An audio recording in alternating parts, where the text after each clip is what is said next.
hiya. I've been expecting you. It's a bit grim out here today. Would you like to come inside? It's nice and warm. We'll have a chat.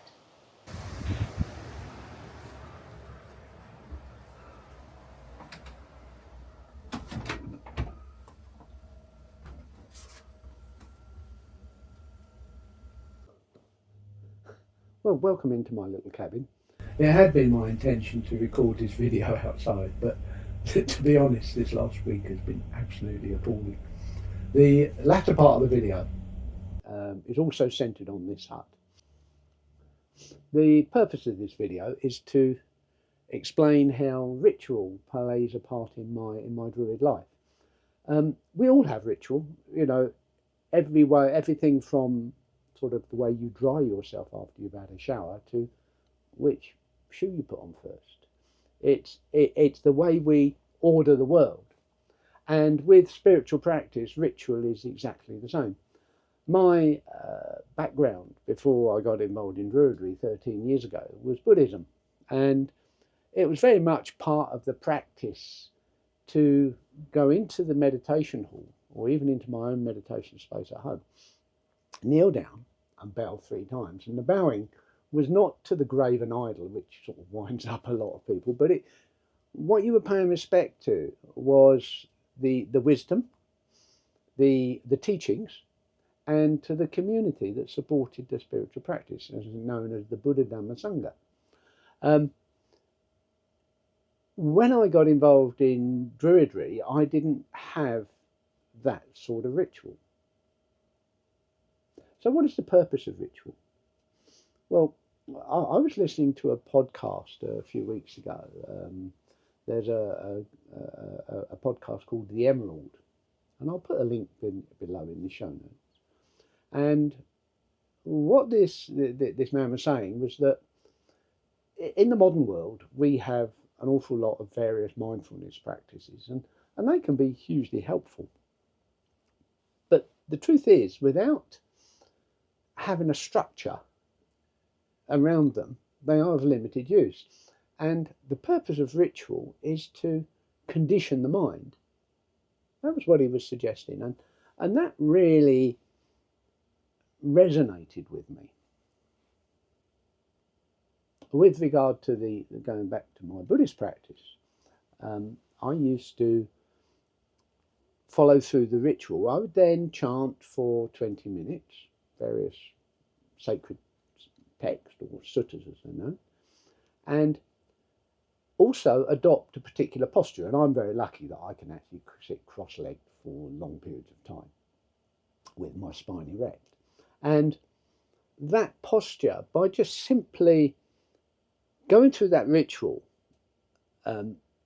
adopting that posture, my mind was conditioned to enter a meditative state, because meditation isn't something you do. Meditation, when you look at it in its correct form, is a state of mind. It's a state. It's a meditative state. And to do your meditation it doesn't work that way. It doesn't work that way. You allow meditation to arise, and you do that by what we would term in my Buddhist practice again, meditation practice. You're actually practicing to enter that state. And that's a big misnomer with a lot of modern teachings. So how does ritual enter into my life? How do I incorporate it? Well, nature is sentient. I am part of nature. I am part of the web of life, as you are, as even is this camera that I'm talking to you on, because it's created from the elements of the earth. And so what I do, I use the natural world, and because I'm part of that natural world, I use my own body to enter into a meditative state. So I spend probably 2 hours most days up in my little cabin, and in order to condition my mind for the meditation and the spiritual work I'm going to do there, what I do there, first of all, I go into my bedroom and very carefully and ritually take my clothes off. I pile them away, don't just chuck them on the floor. So that in itself is a ritual act.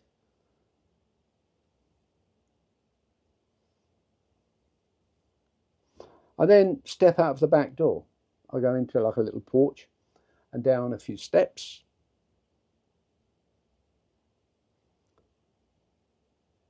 And as soon as my feet touch the earth, I'm actually connecting. There's the dampness, there's the cool of the air that's on my body. It's about a 2-minute walk up to my hut. So it's not long, and I do this whatever the weather. It's not something that I now find at all unpleasant. It's part of the process of entering into my own real deep awareness. So I've got this little hut, and as you can see, it stands on some piers, and I unlock the door. And when I go in, you know, it's pretty cold and unwelcoming, to be honest.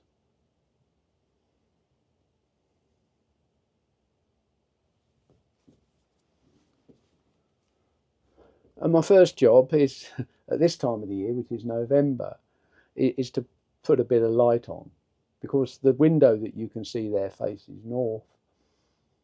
And then the next job, I have this dear little sweet stove, and I light it, and I light it, and as I light it, I sort of think of the benefits that I get from that stove, the way it warms me. I use small branches that come off the trees that are in my property, and I use an eco fire lighter. It takes me a few minutes, but once the fire lighters are going and I pile in the other wood, then it takes probably 20 minutes or so for it to heat up my cabin. My cabin's quite small, it's about 2.4 by 3 meters, and it's well insulated. It was part of the process when I built it. But it does take a while, and as I say, initially it's actually pretty chilly in there. I then, once that's made, I light a candle on my altar. I have an altar that I regularly dress, and once that's done, I wrap myself up in a nice thick blanket. So all these steps are leading me into the stillness and the silence that is part of everything. It's in each of you. So as I said, it takes probably 20 minutes for the temperature to warm.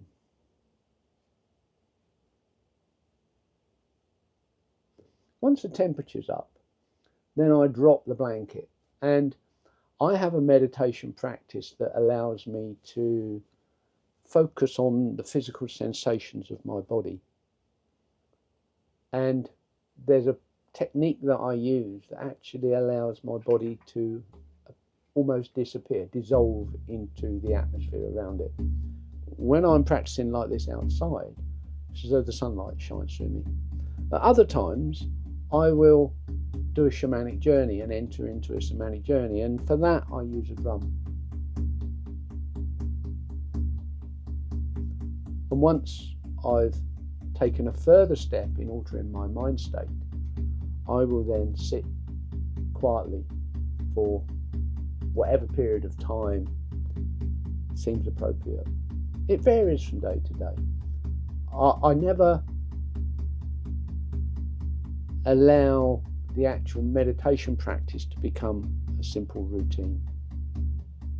That way it becomes stale.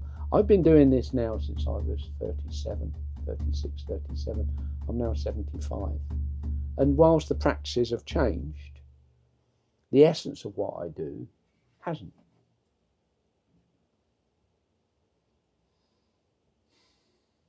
So I hope that's given you an insight into how I use my body to enter into a meditative state. Now, obviously, that's not practical or suitable for the vast majority of people that are going to watch this. But what I invite you to do is to look at your own life and see the routines and turn the routines into a conditioning of the mind. Instead of putting your shoes on and thinking about the shopping you've got to do, just put your shoes on. When you're locking the door, just lock the door. When you're washing the dishes, just wash the dishes. And you'll find that that will gradually condition your mind to a quieter and stiller place.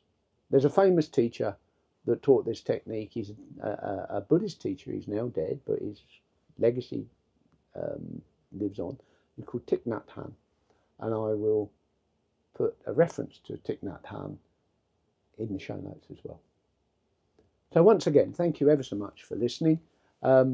If you think of what my ramblings are worthy of your time, then you might like to subscribe, and we'll see what comes up. The next one will be the winter solstice. If you give me a like, that'd be good as well. But in the meantime, bye-bye.